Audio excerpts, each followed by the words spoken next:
2021년도 기준 한국 근로자 중 사무직 근로자의 비율은 약 50%입니다. 사무직은 주로 전문직이거나 행정 업무를 담당하곤 합니다. 육체 노동을 하는 게 아니기 때문에 다른 직무에 비해 비교적 건강하다고 생각할 수 있습니다. 그런데 2019년 대한산업환경의학회지에 게재된 연구에 따르면 생산직 근로자보다 사무직 근로자의 건강 상태가 더 나쁘다는 연구 결과를 발표했습니다. 그리고 사무직 근로자의 건강 상태를 악화시키는 원인을 살펴보니 이는 우리가 무심코 하는 습관 때문이었습니다. 사무직이 빨리 늙는 5가지 이유 지금 시작합니다. 안녕하세요. 8분 건강입니다. 매주 월, 수, 금 저녁 8시 8분 업로드합니다. 여러분의 구독과 좋아요는 영상 제작에 정말 큰 힘이 됩니다. 나이가 들수록 건강 신호에 이상이 생깁니다. 이때 병원을 찾으면 이미 돌이키기 힘든 상황일 수도 있습니다. 건강은 한순간에 나빠지는 게 아닙니다. 우리가 눈치채지 못하게 점점 악화됩니다. 당장 별 이상이 없다면 간과하기 쉽습니다. 게다가 나의 건강보다 자녀 문제와 직장 생활 등 당장 신경 써야 할 게 더 많습니다. 하지만 지금부터 알려드리는 5가지 중 한 가지라도 신경 써보는 게 어떨까요? 첫째, 운동 부족. 사무직은 하루 평균 8시간 이상을 의자에 앉아서 생활합니다. 그래서인지 허리 디스크 환자가 많습니다. 최근에는 거북목 증후군과 손목 터널 증후군 등 근골격계 환자도 급증하고 있습니다. 게다가 퇴근하고 집에 오면 몸은 천근만근입니다. 자연스레 소파에 몸을 눕힌 채 TV 혹은 유튜브를 시청합니다. 또한 입이 심심해서 간식을 먹기도 합니다. 혹시 지금도 누워서 유튜브를 시청 중이지 않나요? 만약 그렇다면 지금 당장 자세를 똑바로 고쳐주세요. 이처럼 운동을 하지 않는 습관은 건강에 치명적인 영향을 끼칩니다. 사실 자신의 일상생활을 돌이켜본다면 운동을 해야 한다는 건 누구나 알고 있습니다. 하지만 실천하지 않는다는 게 문제입니다. 당장이라도 업무 시간에 수시로 스트레칭을 하고 자주 물을 마시며 퇴근 후 간단한 운동 취미를 갖는 게 좋습니다. 최소한 일주일에 2, 3번은 땀이 날 정도로 운동해야 합니다. 평일에 시간을 내기 어렵다면 주말 하루라도 등산을 하거나 산책을 하는 등 몸을 움직여야 합니다. 둘째, 건강수치 간과. 사무직은 대부분 정기적으로 건강검진을 받습니다. 그리고 혈당과 혈압, 간 수치와 콜레스테롤 수치 등 건강 수치를 알 수 있습니다. 하지만 이를 너무 가볍게 여기기도 합니다. 만약 혈당이 높다면 늘 혈당 관리를 해야 합니다. 하지만 맛있는 음식과 술의 유혹을 뿌리치기란 쉽지 않습니다.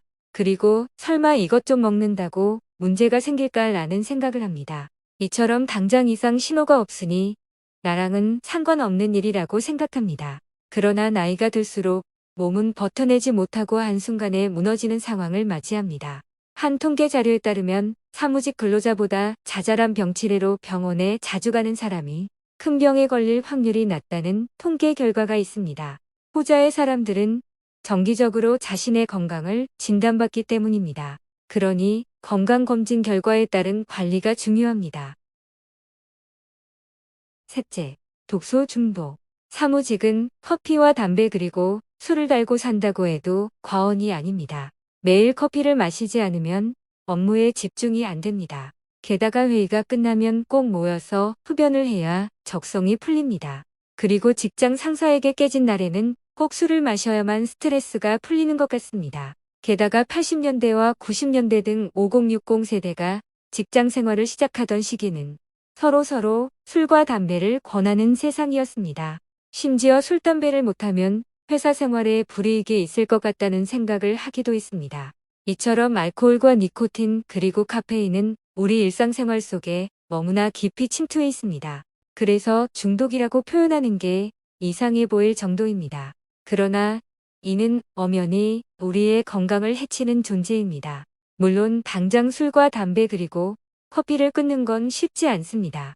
하지만 나의 건강을 팔아가면서까지 직장 생활을 할 가치가 있을까요? 내가 경제 활동을 하는 대가로 나의 노동력뿐만 아니라 회한 쪽을 떼내어도 괜찮을까요? 심지어 각종 암에 걸릴 확률도 높아져도 괜찮나요? 대부분 그렇지 않다고 생각할 겁니다. 하지만 슬프게도 현실은 폐의 일부와 간의 일부를 회사에 바치는 사람도 많습니다. 과다한 독소 중독은 적당한 수준으로 조절하는 것이 첫 번째이고, 두 번째는 적게, 세 번째는 끊는 것이 좋습니다. 쉽지 않다는 것은 모두가 아는 사실입니다. 당장 카페인과 알코올, 니코틴을 끊기 어렵다는 건 저도 인정합니다. 그런데 자녀가 결혼해서 손주를 낳는 과정까지는 지켜보고 싶다면 최소한 이를 줄이려는 노력은 해야 할 겁니다. 넷째, 과도한 스트레스. 사무직은 스트레스를 많이 받는 직종입니다. 직장 상사에게 깨질 수도 있고, 후배 직원이 말을 잘 듣지 않을 수도 있습니다. 혹은 프로젝트가 엎어지거나 클라이언트와 갈등이 생기는 등 우리를 힘들게 하는 요소가 너무나 많습니다. 게다가 마감 압박으로 야근을 하거나 연장 근무가 생기기도 합니다. 이러한 스트레스는 우울증과 불면증, 소화불량과 고혈압, 그리고 심장질환 등 여러 가지 건강 문제를 일으키기도 합니다. 일을 하면서 스트레스를 받지 않을 수는 없을 겁니다. 하지만 스트레스의 강도를 줄이거나 이를 해소하려는 노력이 필요합니다. 저는 최대한 긍정적인 생각을 하려고 합니다. 마인드 컨트롤을 통해 스트레스를 받지 않거나 강도를 낮추려고 합니다. 이외에도 취미를 가지거나 명상을 하는 등 여러 가지 스트레스 해소 방법이 있습니다. 두 번 강조했습니다. 스트레스를 받지 않을 수 없다면 충분히 해소하는 방법을 마련해야 합니다. 단, 술과 담배로 스트레스를 해소하는 일은 피해주세요. 다섯째, 수면 부족. 사무직은 업무 과중, 그리고 업무에서 오는 스트레스로 인해 수면 부족이 발생하기도 합니다. 젊을 때는 몇 날 며칠을 야근해도 얼굴에 티가 나지 않았습니다. 하지만 요즘은 하루만 야근을 해도 얼굴이 폭삭 늙은 느낌입니다. 충분한 수면은 건강에 중요한 역할을 합니다. 그런데 수면이 부족하면 면역력 저하와 우울증, 불안감과 기억력 저하 그리고 비만 등의 건강 문제가 생깁니다. 가능하다면 규칙적으로 충분한 수면 시간을 유지해야 합니다. 이게 불가능하다면 잠자는 환경이라도 개선해야 합니다. 가령 암막 커튼으로 빛을 차단하거나 백색 소음을 활용해 수면의 질을 높일 수 있습니다. 여기까지 사무직이 빨리 늙는 이유 5가지에 대해 소개해드렸습니다.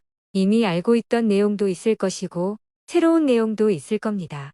가장 중요한 건 영상을 보는 데서 그치는 게 아니라 일상에서 실천해야 한다는 점입니다.